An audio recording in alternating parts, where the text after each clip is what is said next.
This looks weird. Okay. It's all good. You got time. I can cut it. It's no problem. Avoid legal snags by telling the people that they're recorded. Hey, guys, I got to tell you, you're being recorded. All right. I'm not okay with this. Hold on. It's okay, man. Take your time. I can cut it. Hurry up. I'm kidding. All right, I'm good. All right. Cutting this in. What's up, guys? Michael from MMA Island here with the UFC pre-fight crew.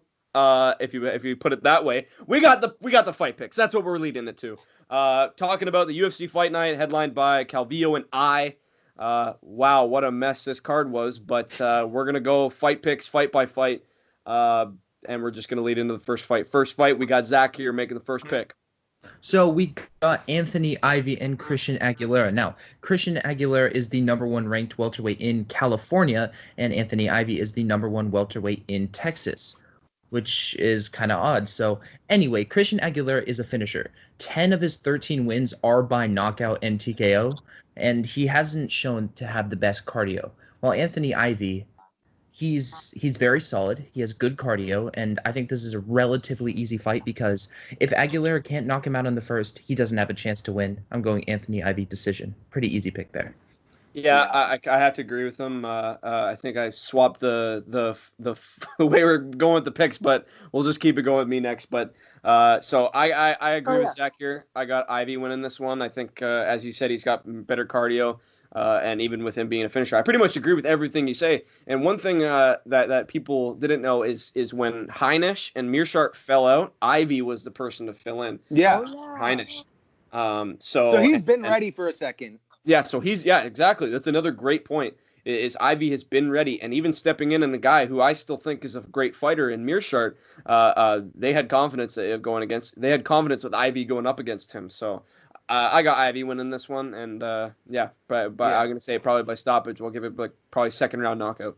I got Ivy by decision. I've learned my lesson. I'm picking against guys from my home state, but I think I'm picking against someone from my home state later in the card. So, I mean, don't take me seriously, but I'm going Ivy just for Texas' sake. Yeah, honestly, I don't know too much about either of these guys, but I'm going to stick with you guys. Just looking at the records as well. I will go Ivy. Probably safe bet decision. Fair enough. So moving on to the next fight, Zach. So we got Tyson Nam versus the debuting Zaruk Adashev, who is stepping in for Ryan Benoit. Now, Tyson Nam, in his 2 fights in the UFC, he's kind of had a little bit of bad luck because in his first fight, he gets Sergio Pettis, very solid fighter, and then he gets Kai Kara-France, one of the top fighters in the division. But what we saw from Tyson Nam in those fights is that he has excellent power for flyweight. He hits really hard, and he hit harder than Kai Kara-France, even having him a bit rocked, but his striking technique is not there. And he doesn't have the world's best defense either. His ground game also isn't the best, but, I mean, Zaruk Adashev is only 3-1 in his career. Like, Tyson M has so many more fights. He's 16-11 compared to 18-11. 18-11, my bad. It says 16 right here. I'm on Tapology. It says 18. Oh, okay. The experience factor is can never count out in a fight, and especially Adashev is taking this fight on such short notice. Yeah, I think I'm going to have to give this one to Tyson Nam. I think his power is good enough, and I think that this guy's just not experienced enough to take on Tyson Nam, who's already been in the big show for a little bit already. So yeah, looking at this fight as well, I kind of have similar views with it. I wanted to mention this in the last fight pick that I had. So I run UFC Calculator, UFC_calculator on Instagram. I'm releasing my picks for the fights. You guys are seeing this early, obviously, if you're watching this. But so I had Ivy beating Aguilera by 67%. Moving on to this one, I kind of have similar views as Zach does. I do, however, have Adashev winning this one. It's a very, very close fight, and I'm looking at it matchup-wise just because of looking at their fight style. And I do think you bring up a great point again with saying that he fought Kai Kara-France and who's Sergio Pettis. Looking at those 2 fights, those are obviously 2 great fighters in that division. I just think Adashev has the advantage in striking wise, and I think I'm going to lean towards Adashev, and I got him at 57%. Yeah, I've got Zaruk Adashev too. It's just there's a lot of things pointing to me, or there's a lot of things for me that are pointing to the fact that Zaruk is going to win. And that's not to take away from Tyson, because both times I've watched him fight previously, I've been impressed. They've been losing efforts, but I actually like watching the dude fight because he just brings it. He's hard-nosed and he's got power, like Zach said. But statistically, when a fighter misses weight, they're way more likely to win. And Adeshev has missed weight. And he's a newcomer. I just don't really see him making this is his UFC debut, right? Yep. I don't two or three fights miss weight now on this card. Yeah. Yeah, there's three, I think. God. No, four because Minner. Yeah, the Minner fight fell out, so. Yep. Oh, so 3 official. Okay, I gotcha. Yeah, but I've got wow, disappointing. I just think that Zaruk, I just don't see him making his UFC debut and dropping to 3-2 immediately. Like, that's just, they must see something in him for them to sign him so early on in his career. So I've got Adeshev. I've got it by decision. I think these dudes aren't going to put each other away. I think he's going to be a fun scrap. True, but do you think they would have signed him if they didn't need him for short notice, though? That's the only thing. Yeah, maybe. I don't know. But, I mean, regardless, I think he's got something for him. And I think, yeah, I mean, I'm not certain, but I'm picking Zaruk. It's another one of those weird situations just because, like, obviously, like, you bring up a great point again, Zach. Zach's killing with the great points, but Adeshev, it's weird to see that he was supposed to be fighting on the last card and then him filling in for a fight and then just scheduling a random fight for him this next one. He's filling in, but it's just looking at, like, Adeshev, it's like, do they really see potential in this dude, or is he just a fill-in guy? So, well, I guess we'll see on Saturday. Yes. All right. I'm going to go ahead and agree with Zach on this one. Looking at this 3-1, never fought in the UFC, already missed weight. Tyson Nam, not a very good record, but he's fought some pretty top-tier guys. He's definitely got the experience. I think I'm just going to go with decision. I just feel he's the safer pick. The odds are pretty close on these ones. I always like to look at betting odds, see who's favored, and Tyson's a slight favorite, so I'm just gonna play it safe and go with him. So I said that it's gonna go to a decision, and I'm sticking with that. But my hot take is that this guy debuting, who no one really knows about Tyson Nam either. Let's be honest. No. I think Zaruk. Like, I don't think this, but I feel it. Zaruk's gonna blast him in round 1 and get him out of there. Kind of like Hernandez and Dariush. He's just like I'll no take one him by knows. decision. No one knows who I am. Get fucked. Yeah. Where's this? But I'm taking him by decision though. Zaruk. He's from Russia. What's this flag? No. What's the colors? It's he's from Uzbekistan. Okay. Hell is that? I don't even know where that is. Does anyone know where that is? It's like in the Caucasus, I bet. I'll look it up. I don't like being misinformed on geography, so I'm going to look this up before we move on. Yeah, I don't know where the fuck that is. Okay. That was one. He's got like a unique name. I'm like, where's this dude from? Let's see. Uzbekistan on a map. What's happening? This is the geography lesson by MMA Island. So it's more in the Middle East than the Caucasus. Oh, it's right. Okay. It's like it's north of India. It's north of India and the Emirates. It's like right there. Oh, okay. Oh, right. I got you. It's right by No, it's not by the Caspian Sea. It's by the Dead Sea. Ooh. Okay. All right. That was a fun geography lesson. I think. Sorry. So, for our next fight, we have Raging Panda, Julia Avila versus Danger Gina Mazzani. Now, Julia Avila, in a very shallow women's bantamweight division, is probably the top prospect out there. She made her UFC debut at UFC 235 and handled Pani Kianzad. And her career in Invicta and before the UFC has been great. She has wins over Nico Montano and Marion Renault, and her lone loss in her career was to a doctor stoppage, so it's not like she really lost that fight.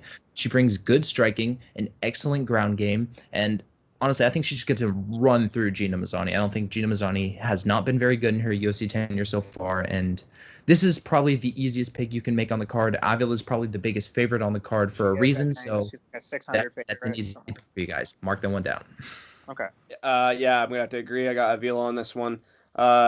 I don't know, man. I just think I think she, like, obviously she's, like you said, like, she's fought better opponents in my opinion as well.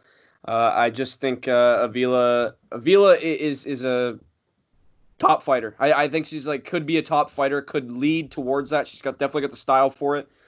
So yeah, I got Avila going on this one, and I got a 62% win chance on that one. That's it, 62. I'd say higher, but a lot of them are. There's very rarely high chances because, as Brock Lesnar says, any given Sunday. So I agree. I agree with that. Very close. It was the Caspian Sea. I was fucking right. Okay. However, somewhere on this fight card, there's the highest pick in UFC calculator history. Highest percentage win chance in UFC calculator history. I think I know who it is. Is it a 125 bout? What are you doing? Dude, there's more than one of those weight classes. There's more than one of those weight Stop cards. what you're doing. Y'all are dramatic. I got Julia Avila next. Yeah. So are you done? Yeah. Okay. So I'm a little biased here because Gina was like a part of like my very first, well, so far only UFC interview. So I'd like to see her win, but you can't really go against the records here and the stats. So I think you got to go with Julia. I got to go with Julia here. I don't know by what, but how many finishes does she have, guys? 6? She has quite 5. She has quite a few, doesn't she? Or are they all decisions? I can pull it.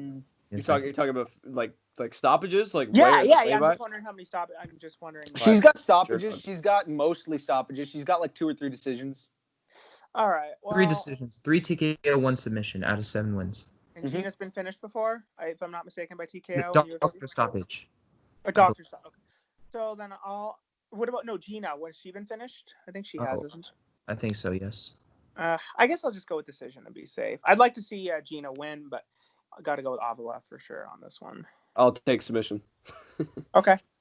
So now we're going into our feature prelim here. Yep.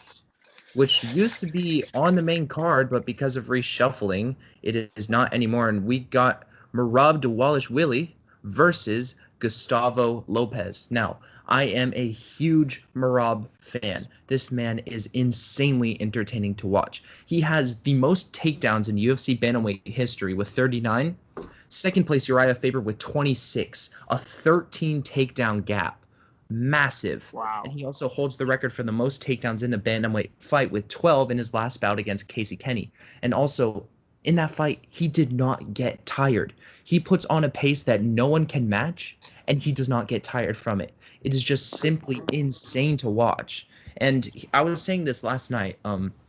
His game plan is relatively similar for almost all opponents. Take them down, punish them, make them lose hope. And his original opponent, which was supposed to be Ray Borg, think about this. Yes. He was going to do that to Ray Borg. And I've talked to fighters before who've taken short notice fights, and they said the hardest part about it is thinking up a new game plan in that short amount of time.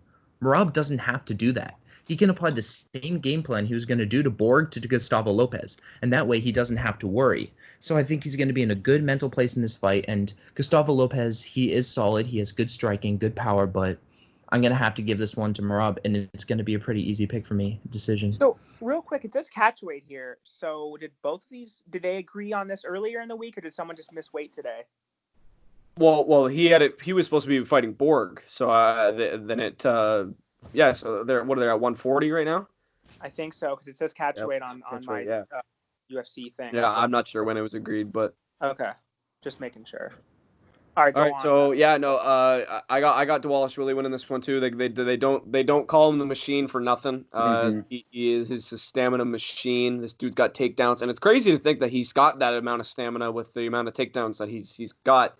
But no, he's a machine. So I got Dvalishvili winning this one. But at the same point in time, Gustavo Lopez not coming from the UFC. This was a crazy deal because so Dvalishvili obviously was supposed to fight Ray Borg. Ray Borg had to fall out because of a family emergency. Yeah. Then they brought in Gustavo Lopez. Gustavo Lopez was ready to go.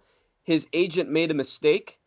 and signed the bout deal saying that he could fight when it was against contract terms with Combat Americans there. So yeah, he went against terms by accepting the bout, but then they just said no, it's okay, you can take the bout. So another one of the crazy scenarios of this card, but I got Dawalish winning this one. Gustavo Lopez is a beast. I think he's got 3 straight first round stoppages. Mm-hmm. So Gustavo Lopez obviously is a finisher, and Dawalish Willie, even with his as you said, entertaining style, he's not really much of a finisher, but I do see him finishing or keeping the fight on the ground, and when it doesn't, taking it right back to the ground. So I got Dawalish Willie winning this one. My calculator has it at a 57% chance. I've got Dawalish Willie too. I'm envisioning a round 2 ground and pound TKO. It's just gonna be over. I just think it's gonna be too high of a level to make the jump. This guy Gustavo Lopez, he's definitely got power in his hands and finishing ability. And I mean, I'm excited. I always like a story like this. I like a guy who's like on short, like Tristan Connolly when he fought Michel Fijera. Like I was there. I was there in Vancouver. Yeah. Did you pick him though? No. I don't think so. Yeah. I just think Dawalish Willie's the truth, and although I'm less certain of him I felt really good about him versus Borg, and then when this got announced, I was like, because I didn't know too much about him, and then I watched some highlights, and it got in my head. But upon reflection and analysis, I've got Dawalish Willie, round 2, ground and pound. Oh, so guys, little fun fact here. Actually, I just looked on the MMA best fight odds. Actually, Dawalish Willie's the biggest favorite on the card, not Julia Avila. He's minus 705. That's also big. Zach. Did I mishear you, or did you misspeak saying Merab has the most takedowns in UFC history in a single fight in bantamweight? Yeah, bantamweight. Okay, because I was like, Khalid. I heard that wrong too. Okay. But yeah, same as you guys. Probably. I don't know. I'd have to get the records up. Who has more finishes? I mean, does Dawalish definitely Lopez has more finishes. Dawalish Willie has 1, doesn't he? Oh, then Dawalish Willie decision probably pretty easily. Most Zach just told us most takedowns in a single or second most. Was Faber had the most, or he had? No. He has the most. Second is Faber, which is crazy. Sorry to interrupt you, Zach. Yeah. Merab's been in the UFC like less than a handful of years. Yeah. Uriah is a whole ass legend, and he blew his number out of the water already. Yeah. It's insane. Habib, kind of off topic. People would argue he's undefeated. Doesn't Habib have the record of most takedowns? 21. And that was in a 3-round fight too, which is crazy. Sorry, I went off topic, but yeah, Dawalish Willie decision for sure. Should be pretty fucking easy call. I can't really see Lopez. So going up to open the main card now, we got Maria Agapova versus Hannah Cifers. Now, Agapova is making her UFC debut after losing to Tracy Cortez on the Contender Series. 2 finishes in Invicta, and now she's back. And now she's facing up against Hannah Cifers, who is making a quick turnaround. But Hannah Cifers, I want to root for her. I just don't think she can win. She's a tiny strawweight, only 5'1". Wow. Like, you can tell the weigh-ins that, like, Agapova is so much taller. She doesn't really excel at anything, and her fight IQ is not good at all. You try to go to the ground with Mackenzie Dern, you get submitted. That's what happens. That's right. She was the one fight. See, so many quick turnarounds right now with this COVID situation, I'm noticing. But, yeah she's probably a girl who would really benefit from an atomweight, but I just don't think there's enough girls that could really make that weight. Agapova's a very, very good striker, and she has decent submissions, too. I think this is just a very good stylistic matchup for Agapova to make her UFC debut and to make a name for herself here. And I wouldn't be surprised if this is the calculator's highest pick. Is it? Well, it actually isn't. It's actually pretty far down. So I do agree with you. I do agree with everything you said. I think Agapova winning this one. Agapova's only loss was to Trace Cortez. What you gotta say, Steven? I called it. That's the 125 fight I was thinking of. Fucker. It's not this one. It isn't You this one. just said it was. Oh, okay. No. It's not this one. It's not this one. Oh, my bad. Never mind. So I was wrong. Okay. So I got Agapova winning this one. So it's a close fight on my calculator. I got 52% for Agapova on this one. 52. Wow. I think what it is mostly is that Cypher's a very good striker. She's a very good striker. She's not the type of person who's got very calculated strikes. She's just a very good striker. But I do agree with what you said when she's going to the ground with Mackenzie Dern. When Mackenzie Dern is clearly not the better striker and has a very big advantage on the ground. Why are you even taking advantage of that? Leg lock. There we go. Got the first leg submission in women's UFC history.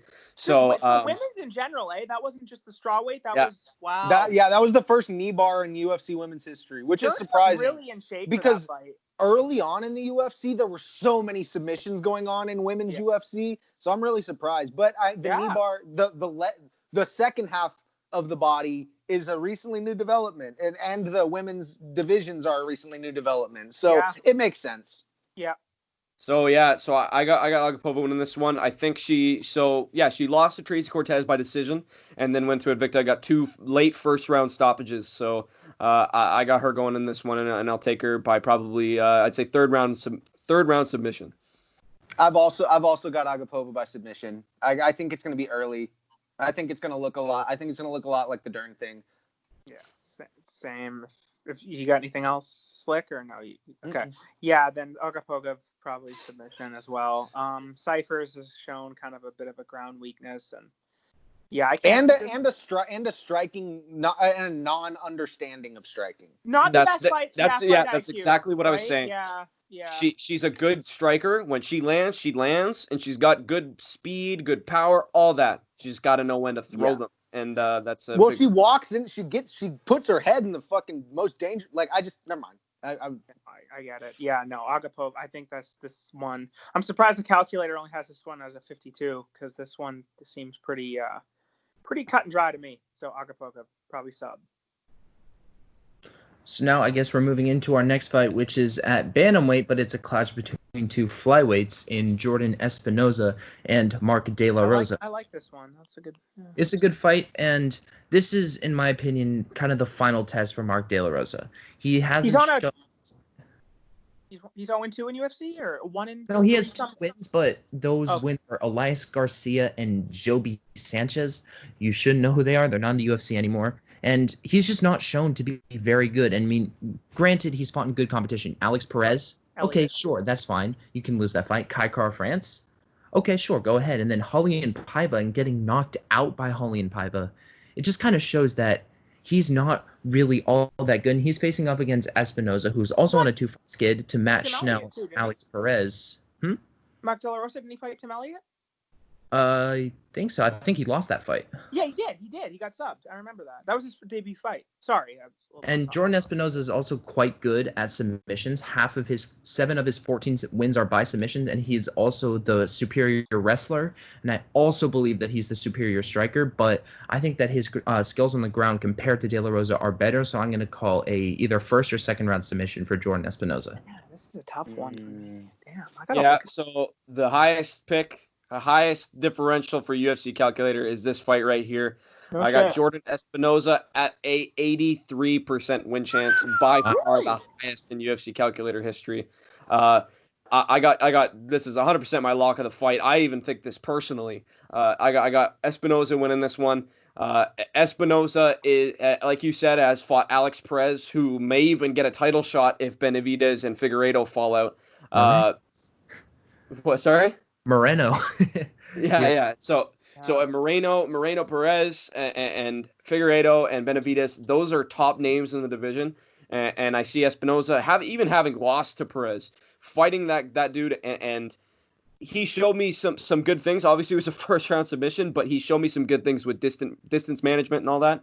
I just think Espinoza is better in every phase. So I got Espinoza winning this one, and I'm even going to go by first round. I'll say submission.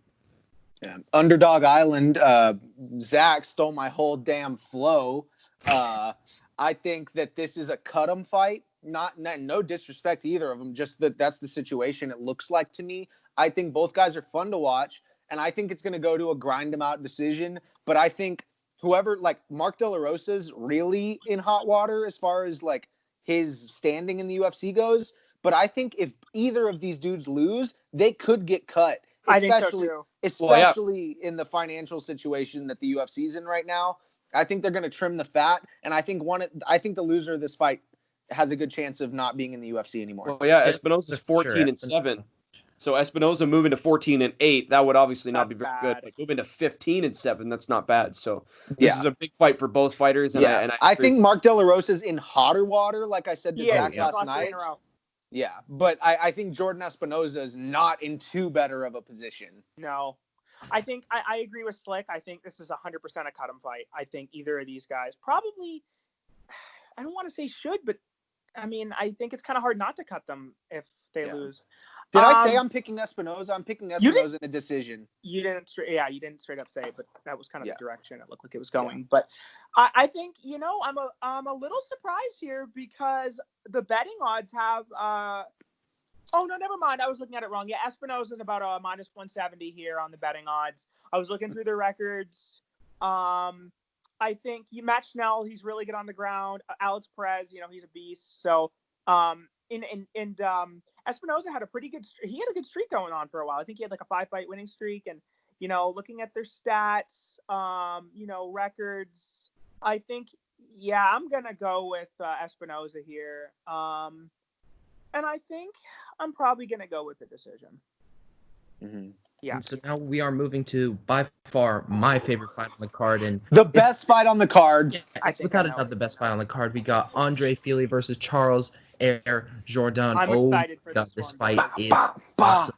And both these guys, so Charles Jordan we last saw in Busan. If you did not stay up to watch that card, you missed out. That card was awesome. And he took on the Korean Superboy. And Korean Superboy is like this prospect that everyone loves because his striking is incredibly sharp and powerful. And Jordan went into enemy territory and knocked that dude out cold. He showed that he had a chin on him. He ate Korean Superboy's hardest shots. He took punch after punch after punch, but he was still in the fight. And then he was able to get the knockout. But that fight is also a double-edged sword, in my opinion, as Jordan showed that his striking defense isn't exactly the world's best. And when you're fighting someone like Andre Fili, you need to be up top because Andre Fili is the guy you beat to get into the top 15.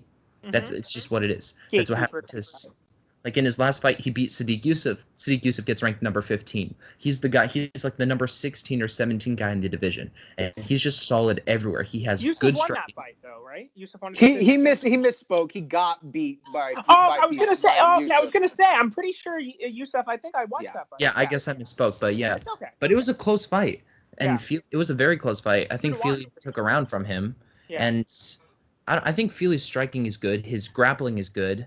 And I think he's going to take advantage of the striking defense of Charles Jordan, who has lost in the UFC to Desmond Green, who, crazier stories, is in jail for manslaughter, if y'all didn't know that. I think I did hear that's not funny. It's not funny. But yeah, I think I'm going to go with Andre Fili in an exciting decision, if not a third-round knockout. This is by far the fight of the night. Mm-hmm. So I think this is the last time we got Zach going first because I have the same case. You're saying everything in my mind as well, so I sound like an idiot when it comes to my term. So I do have Fili winning this one as well. I think it's a very, very close fight, and I think it's the best fight in the card as well. Stylistic wise, I think it's the best fight on the card. But looking at it from this, I think Fili wins this one, as you said, first because I think he's got better striking defense. I think he's got more. He's fought the better opponents. Sadiq Youssef is a beast, possible future champion in my opinion. And yeah, he's really good. Going with a very, very close fight with Youssef that I watched. It shows that Fili's got this one. So I think this is a very, very close fight because I do think Jordan's a very good fighter. But I got touch Fili winning this one, and I got it at a 52% chance on the calculator. I mean, nice. fought Cater, Yair, and Holloway. Dude's fought the best of the best. Yeah, That's true.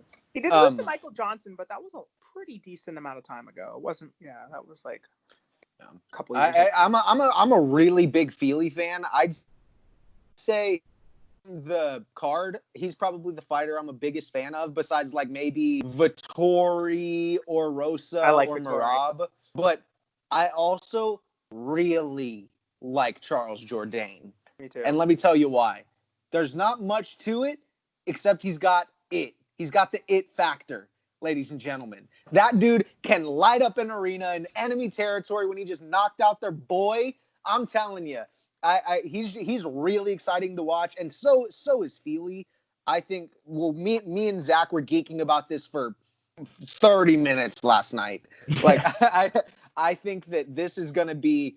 I don't know if I want to say like I think it's definitely going to be fight of the night, like Zach said. Not to give that away because we have a segment for that later, but I think Charles Jourdain is going to get it done, and I guess I'll go a beat up decision. I bet they're both bloody as fuck. Shout out to my fellow Canadians. Yeah. He's awesome, dude. He is awesome. So you got Feely as well? No, I got Jourdain. I think Jourdain's gonna win a bloody decision. Okay, you're gonna go Jourdain. Okay, well, this is tough for me because I feel like Feely. I mean, can be inconsistent at times. I mean, his record's 20-7, which, you know, he has a fair amount of losses. He's lost to guys like Michael Johnson a while ago, but he's, you know, like had that close fight with Youssef. But you know, Jourdain, he showed he's a durable guy. He's fucking got some power. You know, Korean Superboy is kind of Duho Choi's a beast, man. I don't care what anybody says. Yeah. So, you know, I think yeah, he lost to Desmond Green, which was like, yeah, kind of rough. But I think I'm gonna go with my bud Slick here, and I'm gonna go with Jourdain. And again, probably a brawl kind of just banger of a fight decision. Wow. For me, it's got Maynard Edgar vibes written all over it. Yes, fucking A, yeah, damn. So now the next fight, we're moving on to a couple featherweights fighting at lightweight. We got Boston Strong, Charles Rosa, and the Angel of Death, Kevin Aguilar. Now, Charles Rosa is making a quick turnaround from having his soul taken by Bryce Mitchell, and cook him to the bone. Cook him to the bone. You see, the thing about Charles Rosa, I think it was a decision, but he got there was a beatdown, right? Didn't he get like 30-24 and shit? Like, I mean, he had him in a twister for half of the fight. Yeah, like I know. It's crazy. Yeah, I remember that in the first round. Yeah. Charles Rosa, he is not the best on the feet. He's decent, I would say, but he's not anything exceptional. Where he really wins the fights is on the ground. But he has a real problem because Charles Rosa, compared to a bunch of his other UFC fighter counterparts, is he lacks a lot of physical strength. That's why he's able to get hit. He got held against the cage by Manny Bermudez before he was able to win that fight, and he was able just to be kept in submission attempt after submission attempt by Bryce Mitchell because of the strength advantage. Yep. And he's taking on one of, if not the strongest unranked featherweight in Kevin the Angel of Death Aguilar. And this guy's good. He took a round in his last against Dan Ige, who's a very solid fighter, and his last loss was against Zubaira Tukhugov. Now, those are two incredibly respectable losses, as these two guys are kind of dark horses of the division. And Aguilar, he's good at striking. He has very good wrestling. And I think his strength will be able to hold Rosa on the ground without any worry about his jiu-jitsu. So I'm going to go with Aguilar, and I'm going to go by decision. Like I said before, pretty well exactly on Zach point with always me. hits the nail on the head, man. I got Aguilar winning this one as well. I do think Rosa's kind of... there's got to be some sort of mental stuff going on after you get demolished like that in such a grappling war. It's not like he was getting takedown slammed. It's not like he was getting the crap beat out of him. He was just getting outpointed in every sort of aspect possible against Bryce Mitchell. I do think Bryce Mitchell's a beast, but that's got to do something to your mental, and I do think that plays a big part in the fight. Not long ago. It was long ago. It was UFC 249, so... Yeah. So I do have Aguilar winning this one, and I'm going to probably say a third round TKO, and the calculator has this one at a 64% win chance for Aguilar. Give me 1 second. No problem, man. you want me to go? Well, or should we wait? Yeah, you can go. Okay, so Kevin Aguilar, he's had his last 2 fights were losses, but Dan Ige, he's been looking really good lately. Even though I kind of thought Barboza won, I still an impressive performance by Ige. And then Zabaria, I think that's how you pronounce his name. He trains with Khabib, right? He's one of the guys that trains with Khabib. He's pretty good. I remember that guy was supposed to fight Lobov for a while, and the GOAT. Zabaria, I think that's how you pronounce his name. Zabara, Tugo. Yeah, that guy's like really good. Like he's got a really impressive record. So those are 2 losses that I don't think anyone should be ashamed of. So yeah, and after looking at especially that last fight, Arosa, I think it's just going to be a kind of maybe not quite as dominant as the Bryce Mitchell fight, but more or less, yeah, probably. Yeah, I see it being a back and forth fight, but I do see the finish happening, and I do see it being pretty clearly Aguilar's fight. Am I the first lone wolf of the night? Yeah, I'm going with Aguilar, so I guess you are. I've got all right, check it out. If you know anything about the system in which my brain works, there's one thing that really, really matters to me above all else. Zach, you want to take a crack at what that word is? You told me this last night, and I hate to tell you that I forgot it. I think I might know what it is. Thematics. That's right. Check it out. I agree with what you said, Michael, about how it's definitely going to play a mental it's going to have a mental effect on Rosa. But I think it's going to be the other way around. I think he's going to come out and he's going to be like, man, I just got manhandled by Bryce Mitchell. There ain't like he's going to come out with a chip on his shoulder and something to prove. I think it's going to be a fun fight all the way through. I mean, both of these guys are kind of like, except for last fight, I really like watching Charles Rosa's performances. I think I got Charles Rosa, and I got him by. Hold on, I just want to verify something real quick before I give my type. First yeah, one. I got. This is going to be a surprising one, but I've got Rosa by round 1 submission. Wow. Get fucked. Shit. So okay. moving into our co-main event here. That's a hot take. Co-main event, yep. Watch. So Just go. watch. We Now, have... now that you said that, Atticus, watch. Now this is beef. This is spicy, and it has been marinating for a while. This is I believe the 3rd time this fight was supposed This was to. booked, yeah. And one of the guys didn't Robertson miss weight or something? And Yes, he's missed he made weight this twice. time finally. No. He he missed didn't weight wait. again. He missed weight 5 again. pounds. 5 pounds. Are you fucking kidding me? You see, here's the God. problem. Roberson, he realizes that he was too small for light heavyweight, so he decides to come down to middleweight, and he just keeps missing weight. But Roberson, I like him. I want to be a fan of him, but this has really soured me to him. This is kind of pathetic. Like what he brings a couple things into his fights. He brings solid wrestling, good power, and a decent ground game. Also, hell of a mental toughness. If you watch his last fight in Russia, he got eye gouged. It was a really bad eye poke, and most people would just stop the fight then and there because they can't see. He was able to get the decision win, but you see, Marvin Vettori, before he joined the UFC, was a submission wizard. I like Vettori, man. He's very, very good in submissions, and he also is a very, very good striker. He's able to hang with the best in the division, even though people say, oh, he won the Adesanya fight. He didn't, but he still was able to hang with Adesanya, and that's something to say.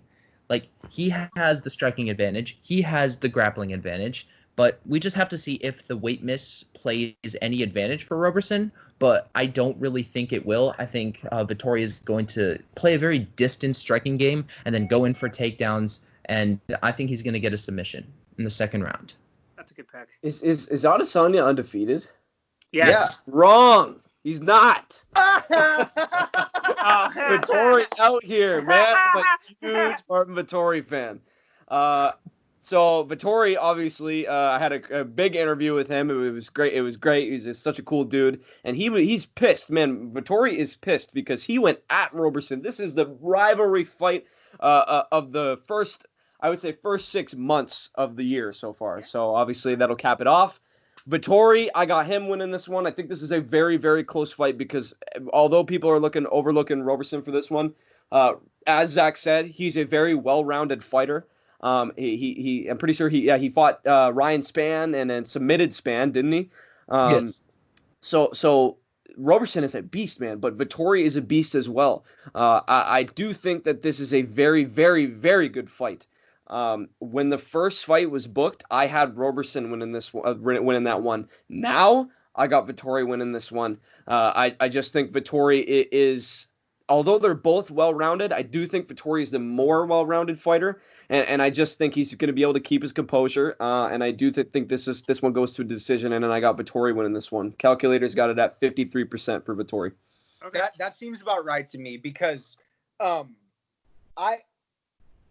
here's the thing. I get a little worried about this matchup for Vettori. I'm a Vettori fan too, as I've mentioned earlier in the pod, but I think that Roberson is not sweating him, which seems like an issue.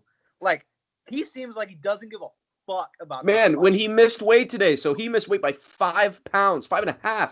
And he was 121 pounds. And he went up and he's putting his fists up. He's going. He posted on his story, made weight. Really? Yeah.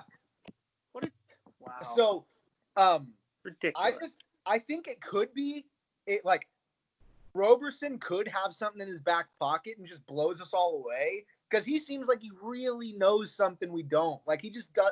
He's missed weight twice for this fight. He obviously doesn't have motivation. He thinks he's going to steamroll Vettori. Yeah. I don't know.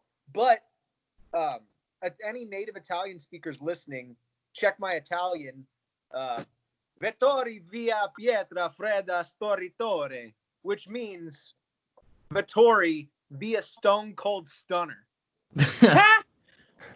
Love it. I hope no one's sleeping in my house when that happens, because if that happens, because I'm gonna scream, man. Oh my God. Vettori via pietra fredda storitore. All right. I did not even mean to do this. I'm sorry. It's okay. I'm gonna be the lone wolf. No, I'm just kidding. Fucking, I got Vettori all day. Like Slick said, I think Roberson's being pretty cocky for a guy who's fucking missed weight and just doesn't seem to give a shit. I think he's kind of just overlooking his opponent, and I think, and as Zach mentioned at the beginning here on this fight, that Vettori was a submission beast before. He hasn't got a submission since 2016, but I could really see one coming out in this fight. I think he's pretty fired up. I think this fight's been booked so many times. I think he feels kind of disrespected, so I think he's going to have a lot of fire in him. And yeah, I'm going with a submission. Submission in the second. I like it. Are we going to our main event? Yes. Woo! The best main event of the year. The best main event of the year. I'm so fucking excited. The people of this main event. We got such top contenders here in Here We Go Evil, Jessica I, and Cynthia Miss Weight Calvillo. Okay, in all seriousness now. Wait. Just to be clear, I's the one who fucking missed weight this week. Yeah, but Calvillo also missed weights too, so I guess it's a... She missed weight this week? No, not this week. She has before in the past. Yeah, okay, that's confusing. Yeah. We're calling I miss weight. Okay. You know what? Okay, I get it, man. We'll call Jessica I the knockout machine. Yes. The bulletproof knockout machine. I mean, her highlight reel's incredible. In all seriousness, though, this fight relies on one single variable, and that is Jessica I's takedown defense. And it is a 59%, but I'll tell you what. As we've seen from Calvillo fights in the past, she gets outclassed on the feet. Like in her last fight against Marina Rodriguez, she got beat up, but she was able to get the fight to a ground and 10-8 that round into a draw. It was a draw, yeah, I remember that. See, if Jessica I can keep the fight standing, I truly believe that she can piece up Calvillo. She can be the better, she is the better striker, and Calvillo is the better grappler. But we don't know if Calvillo is going to be able to take down and hold down these girls who weigh more than the fighters that she usually does, especially one who missed weight, because that's another important thing if you're a grappler, is being able to hold down your opponent. And it's harder to hold down a heavier opponent. And this is going to be the first fight up in a weight class. Also, she's going to try to be taking down a heavier opponent. So I think I'm going to say the takedown defense holds up for Jessica Ai. She pieces up Calvillo, kind of points fights, not really pieces up, but you know what I mean, for a very entertaining 5-round decision. Well, and I gotta Man, you really think it'll go 5 rounds? For some reason, I don't. And Zach makes a really good point. And with I, if I'm not mistaken, I has had a lot of fights at 135. Am I correct? I used to fight at 130. I think so. Yeah, I think she fought at 135. So I is used to fighting bigger girls. So I don't think that Cynthia. Yeah, I see. Sorry, I know it's not my turn yet, but I like what Zach's saying. Yeah, one thing that we were mentioning is Slick and I, we were on call earlier today, and we were saying, so Jessica Ai missed weight by 1/4 pound, and we were saying that, so she missed it by 1/4 pound, and she looked at the media and said, "I'm done. I don't even think I can stand right now." Obviously, that's weight cut problems.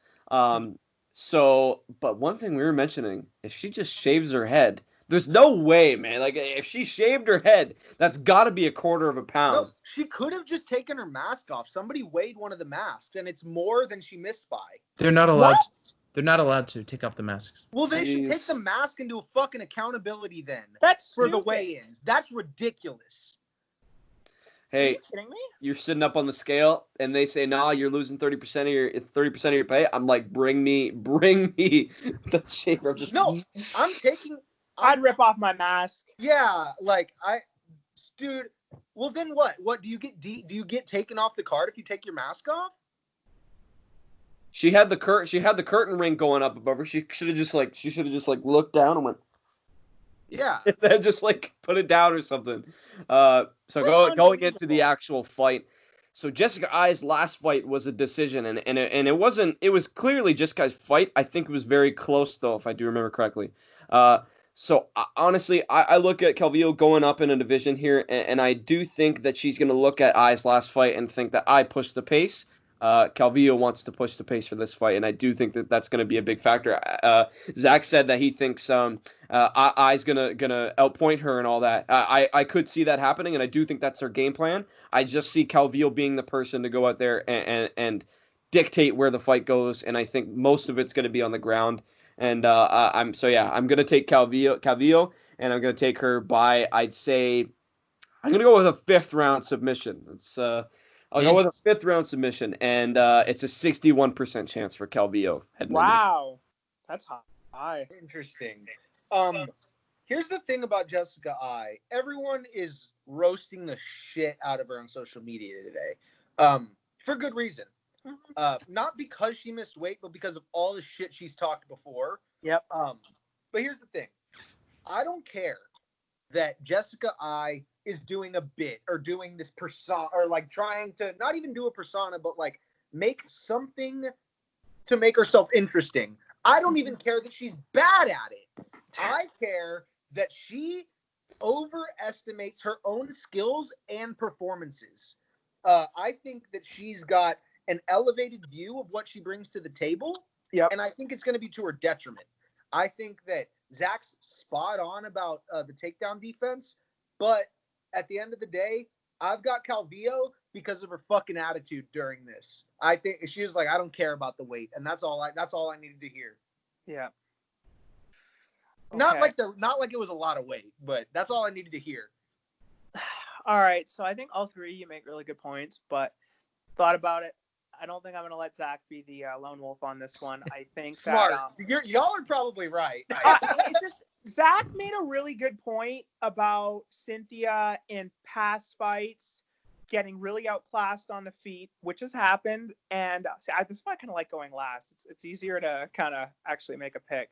But anyways, Zach made a really good point about Cynthia getting outclassed on the feet. And I look at it like this. I has fought at 135 before. She's fought bigger, stronger girls. Cynthia, this is her first fight at 125, fighting the bigger opponent. So I feel like has the advantage on the feet.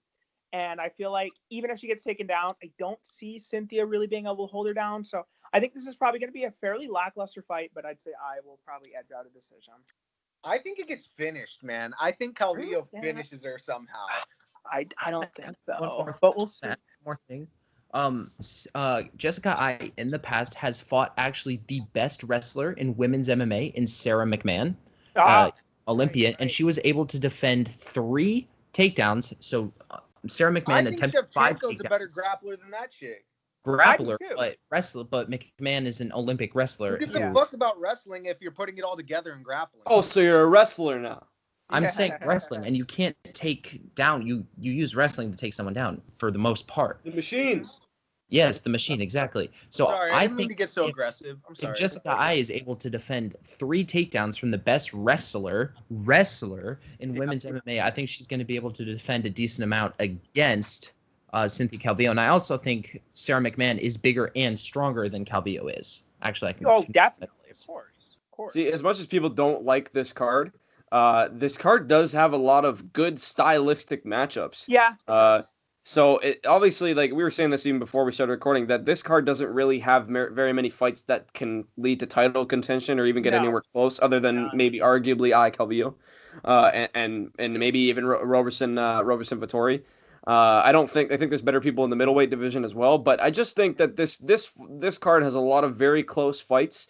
And I do think that there'll be some good fights in this one, which leads us to the next segment. I don't know which one you want to go for first, Zach. If you want to go for fight of the nights or performance. No, I'll do it first, so Zach doesn't steal my ideas we talked about last night.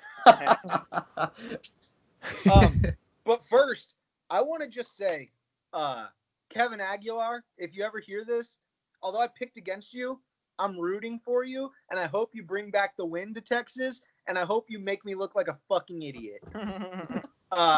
So we've got 2 performance bonuses and 1 fight of the night? Yes. Okay. So fight of the night, for me, Feely Jourdain, obviously. Yeah. But I also think a fight like Roberson or Vittori or Espinoza De La Rosa could get it. I think all of those have interesting stakes, and I think all those dudes have some heat to bring to the table. But I got Feely and Jourdain in the fight of the night, and then as far as performance bonuses go, I've got Merab Dvalishvili, and I've got I forget who my last pick was, or I forget who my other one was, but I'll go.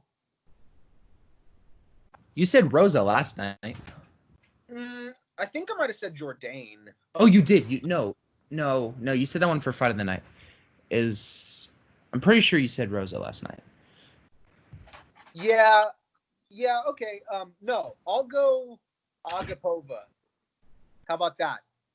I'll go performance bonuses for Merab and Agapova. It's gonna be a good day over there geographically. Okay. So I guess I'll go now. I'm very mad because my performance bonus luck would have been Jordan Griffin, Wildish Gambino, but that's who I said. That's who I said. No, that's what I said. Oh, we agreed. Okay. So I think Merab has a performance bonus pretty much lock, and I think Feely Jourdain is a performance bonus lock. And now that I don't have Jordan Griffin to choose, I think I'm gonna go with Kevin Aguilar to get the performance bonus. I like it. Yeah. All right, Michael, go ahead. So for fight of the night, I think I'm going to have to go towards Feely Jourdain. Yeah. I think that's just the closest fight, and I think both of those guys just come with a power and speed, and I just think it's going to be a fun fight. Attitude. Both of those dudes love to fight. Yeah. So I got that one for fight of the night. I think it's pretty clear, and I do think the next one that it would be Vittori Roberson. So going to the performance bonuses, I'm going to go with the lower fighters on the card. Espinoza. I'm going to take Espinoza in this one. I do think that obviously highest calculator pick on this one. But I do think he wins personally. So I do have him with a performance bonus, and I'll take Ivy with the first fight on the card. I'll take him for a performance bonus. Oh, that's a good one. Okay, so for me, I'm gonna go. I'm gonna be boring here. Fight of the night's gonna be the Feely Jourdain. I think that's so clear. I feel like that's such an. I think it's the most obvious fight. Like, I hope we're all not dead wrong. It feels like the most obvious fight of the night pick ever. Watch it be like Ngannou Lewis. Yeah, I don't think it will happen. That would just be funny. But yeah, I think that's a clear fight of the night. First performance is pretty I think Vettori, like I said earlier, I'm pretty hyped up on that one. I think I could see maybe a sub. He hasn't got one in a long time. For the second one, I'm kind of in a toss-up between possibly Avila and Aguilar. But I think I'm going to go with Kevin Aguilar for the second performance tonight. I like it. Thank you. All right, and I guess that's it. Well, we thank you guys for tuning in to watch this. People would argue the most boring card of the year. So if you watch the whole thing, let us know. There are, like I said before, there are some great fights on this card. So we appreciate you guys listening to what we four idiots got to say. Go check us out on MMA Island. Thank you guys so much for watching. Let us know what you disagree with the most in the comments. So yeah, tell us what we're stupid about and why. Take it easy, guys. Thanks for watching. Most of those comments. All right.